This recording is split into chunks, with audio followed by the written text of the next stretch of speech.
Russian soldiers have been bailing on Russia's efforts to take over the Ukraine. But what happens when a Russian soldier goes AWOL? Putin's invasion of Ukraine has been nothing short of a disaster.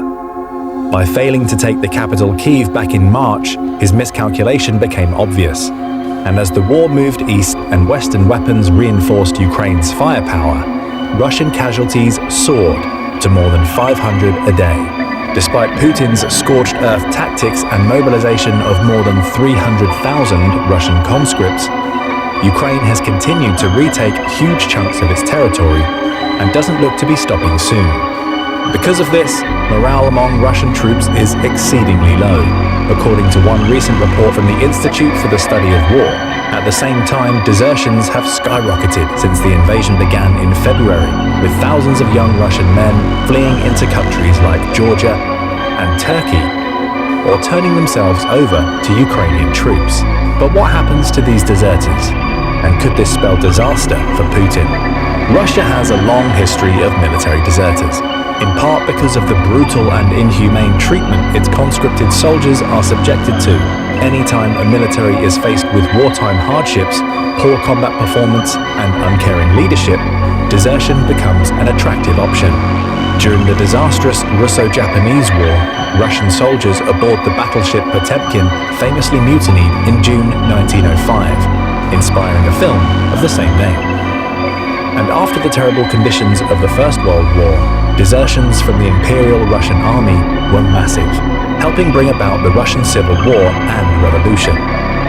Historian Louis Siegelbaum writes that the first few weeks of the Revolution witnessed the desertion of between 100,000 and 150,000 soldiers, most of whom were peasants anxious to return to their villages. Desertion by badly treated troops has since been a repeating pattern in Russian and Soviet history. Soldiers are conscripted from poor areas, given little training or equipment, and sent to the front lines to try and overwhelm an enemy with sheer numbers. Desertions have often followed, as conscripts are faced with death in battle or from terrible weather conditions. During the First Chechen conflict of 1994 to 1996, Russian soldiers were sent to the front lines in appalling conditions. An article from 1999 found that in military hospitals, young conscripts told stories of being towed into battle after their armored personnel carriers had broken down, of being left by their officers to fend for themselves, or of living off the land. If this sounds familiar, it's probably because Putin's invasion of Ukraine fits into this long pattern. As early as March, reports surfaced of Russian troops fleeing or trying to avoid being sent into battle against Ukraine. Some sabotaged their own equipment and shot down a friendly fighter jet, refused to fight and carry out orders, and even reportedly ran one of their own commanders over with a tank. When Putin announced a mobilization of military reservists in September, the panic spread to Russian civilians. Lines of cars at the border with neighboring Georgia stretched for miles, with Georgian officials saying that more than 10,000 Russians a day were making the crossing. Deserters who avoided being drafted in the first place by fleeing the country are the lucky ones, but their experiences still range from uncomfortable to nearly fatal. Some who attempted to flee were first involved in protests but became discouraged or feared for their lives, like Yevgeny, a 28-year-old photographer from Moscow, now living in Georgia. After the invasion began, he attended several anti-war demonstrations but was demoralized, saying that people were too scared. There were fully armed and very experienced policemen who knew well how to stop the protesters. Such protest rallies dissolve because people are frightened, and it's not something that gives you hope. Yevgeny tried to carry on with his normal life afterwards, but the threat of conscription pushed him to leave Russia.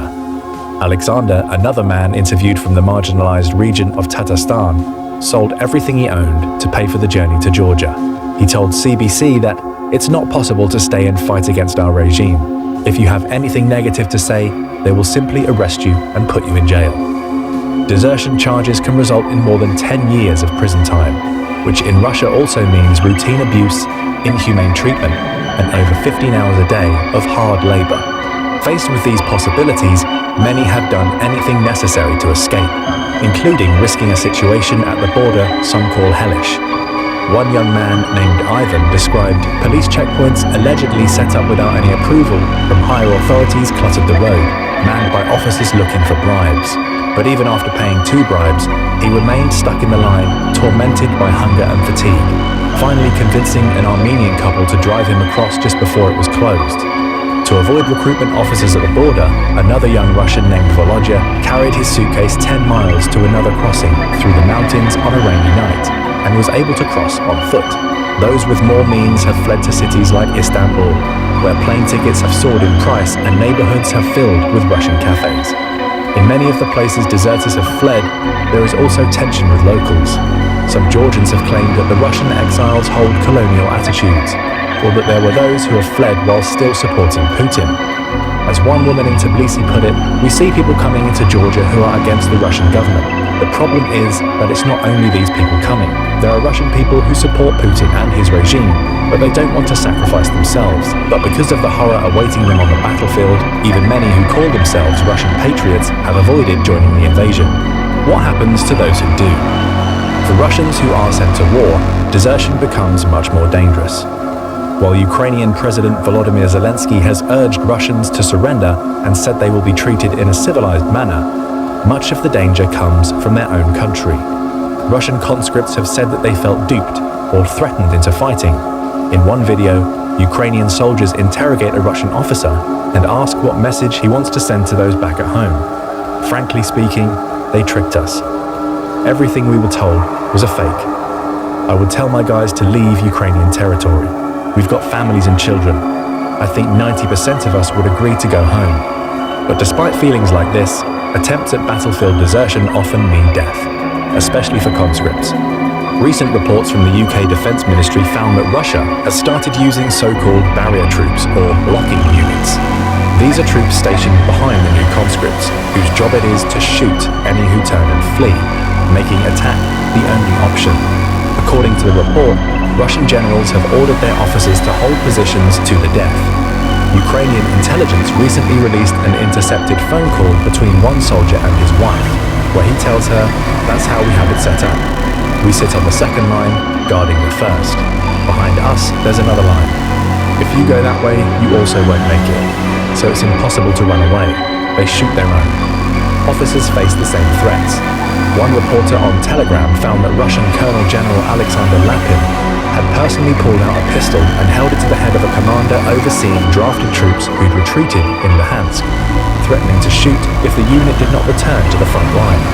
Many of those who have tried to flee are conscripted prisoners, who are usually put on the front lines as cannon fodder. Many are given false hope of a pardon if they enlist, despite leaked private statements by Yevgeny Prigozhin, head of the Wagner Group militia and the man in charge of the prisoner scheme, that for the inmates, it's not a reprieve, but a death sentence. In October, the General Staff of the Armed Forces of Ukraine reported that the Russian inmates who are sent to fight often leave their units and try to return to Russian territory after they're given weapons.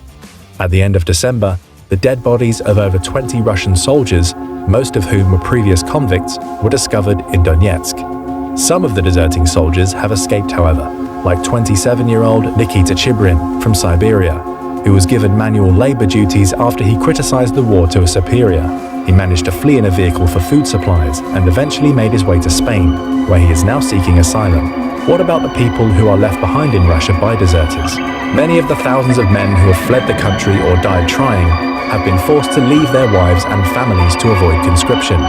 One woman interviewed, a copywriter named Daria, helped her husband flee to Kazakhstan when the mobilization was announced. To keep her job, she remained in the country, saying that, "I don't even want to think about the fact that I'm here and he's there. It's very hard and sad." But she, like many, was glad her husband could escape, since in Russia, here there is a feeling that everything is going up in flames. As the war continues into the new year, more and more Russian troops may desert or face the prospect of freezing to death. And as they do, it will put an even larger strain on Putin's resources. While it might not mean an end to the war anytime soon, the long-term implications of so many desertions could be staggering. Russia is already experiencing a brain drain as increasing numbers of highly skilled individuals leave for other countries. Large amounts of desertions also likely mean that Russia will not be able to gain much territory and could even lose the parts of eastern Ukraine still under Putin's control.